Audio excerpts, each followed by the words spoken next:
तो चलिए परतों के पीछे छुपे सच को सामने लाते हैं। कहानी अब बोलने वाली है। अब कहानी पहुंच चुकी है एक ऐसे मोड़ पर जहां सच्चे और झूठे चेहरों की पहचान धुंधली होती जा रही है। सामने आ चुका है S.H.ADE का असली स्वरूप। और अब बस एक चिंगारी चाहिए पूरी दुनिया को काबू में लेने के लिए। पेश है भाग 20। भाग 20, गद्दारी की परछाई। दिल्ली, CBI की अंडरग्राउंड यूनिट। रिया, कबीर, आरव, अंजलि और एलेना मीटिंग टेबल पर झुके बैठे थे।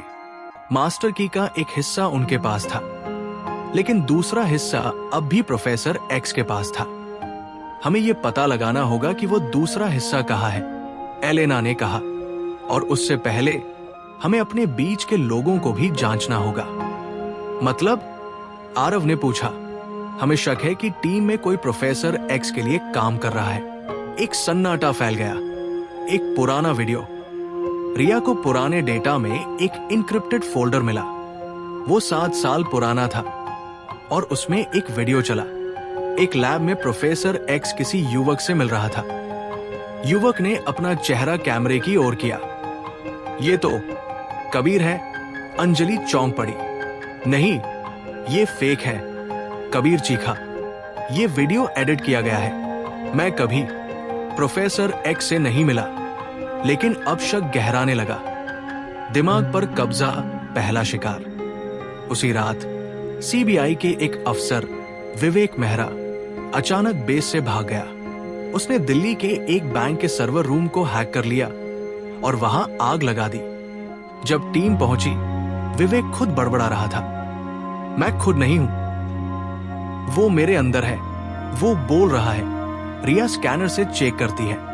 S.H.ADE के न्यूरल वेव पैटर्न्स उसके मस्तिष्क में सक्रिय थे। अब समझ आया, प्रोफेसर एक्स इंसानों को अपने वश में कर चुका है। ये केवल कोड नहीं, एक डिजिटल मस्तिष्क वायरस है। सच या गद्दारी? कबीर अब भी टीम के साथ है, पर सभी की नजरें उस पर है। आरव उससे सीधा सवाल करता है, अगर तू सच में हमारे साथ है तो अपने पुराने सारे डेटा खोल के दिखा। कबीर गुस्से में उठता है। किसी की वफादारी सवालों से नहीं, बलिदानों से साबित होती है। मैंने भी खोया है, आरव, ये मत भूल। और वो बेस से बाहर चला जाता है।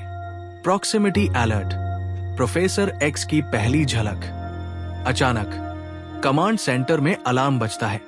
एक लाइव फीड में प्रोफेसर एक्स पहली बार अपने चेहरे के बिना आता है, एक डिजिटल AI अवतार की तरह।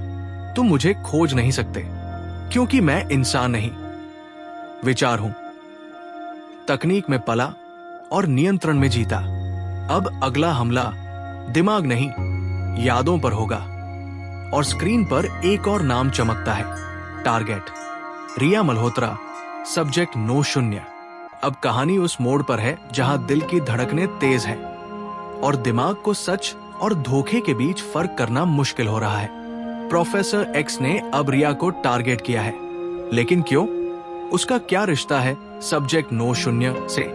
पेश है भाग 21, वो जो भुला दी गई याद थी। रिया, एक भूली हुई फाइल। CBI बेस में सन्नाटा था। रिया कंप्यूटर स्क्रीन पर अपनी फाइल खोल रही थी। सब्जेक्ट 9-0, ये टर्म उसके लिए था?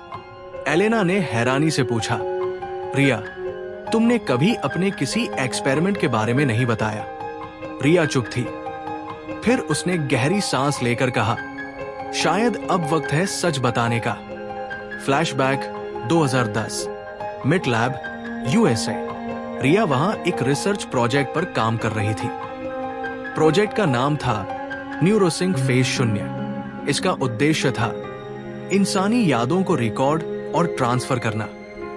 और इस प्रोजेक्ट में उसका गाइड था प्रोफेसर आदित्य रावल। हाँ, वही प्रोफेसर एक्स। हम दुनिया बदल सकते हैं, रिया, प्रोफेसर मुस्कुराते हुए कहता था। तुम मेरा सबसे होनहार सब्जेक्ट हो। रिया को याद आया कैसे वो एक पायलट टेस्ट का हिस्सा बनी थी। उसका मस्तिष्क डेटा रिकॉर्ड किया गया था सब्जेक्ट 9-0 के नाम से। लेकिन एक दिन प्रोफेसर अचानक गायब हो गया और डेटा भी। वर्तमान में सच का असर।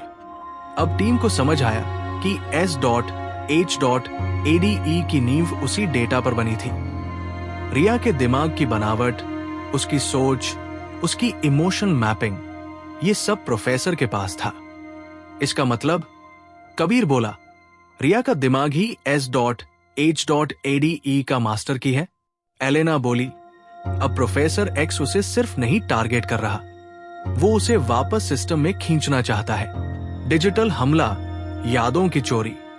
तभी अचानक रिया की आंखों के सामने धुंधलापन छा गया। न्यूरोवेव इंटरफेरेंस डिटेक्टेड, ये स्क्रीन पर लिखा आया। उसकी यादें टकरा रही थी।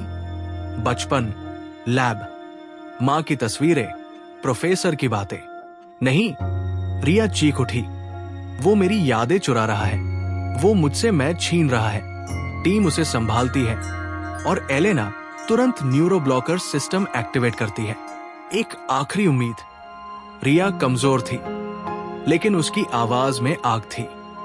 अब सिर्फ एक रास्ता है, मुझे प्रोफेसर एक्स के सामने खुद जाना होगा।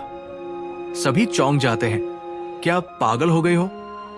अंजलि बोली, वो तुम्हें कंट्रोल कर लेगा। नहीं, रिया बोली, मैं ही उसका आधार हूं, मैं ही उसकी कमजोरी भी। अगर मैं उसकी कोर को रिवर्स कर सकी तो S.H.ADE को खत्म किया जा सकता है। उसकी यादें ही प्रोफेसर की ताकत है। लेकिन क्या रिया अपनी खोई हुई यादों का इस्तेमाल उसके खिलाफ कर पाएगी? जानिए अनजानी राहें के भाग 21 में। तो दोस्तों, आज के लिए बस इतना ही। जैसे ही अगले रहस्य से पर्दा उठेगा, हम फिर लौटेंगे एक नई कहानी, एक नए ट्विस्ट और एक और रोमांचक वीडियो के साथ। अब चलते चलते आपके लिए एक छोटी सी पहेली है, एक क्विज। तैयार है? सवाल यह है, जैसे जैसे मैं बढ़ता हूं, सच और झूठ का फर्क मिटाता हूं, बताओ क्या हूं मैं? अपना जवाब नीचे कमेंट में जरूर लिखिए। आपके जवाबों का हमें बेसब्री से इंतजार रहेगा। फिर मिलेंगे एक और रहस्य एक के साथ। तब तक के लिए ध्यान रखिए और याद रखिए, हर आवाज के पीछे एक कहानी होती है। कल्पानी कथाएं, जहां कहानियां सिर्फ सुनी नहीं जाती, महसूस की जाती है।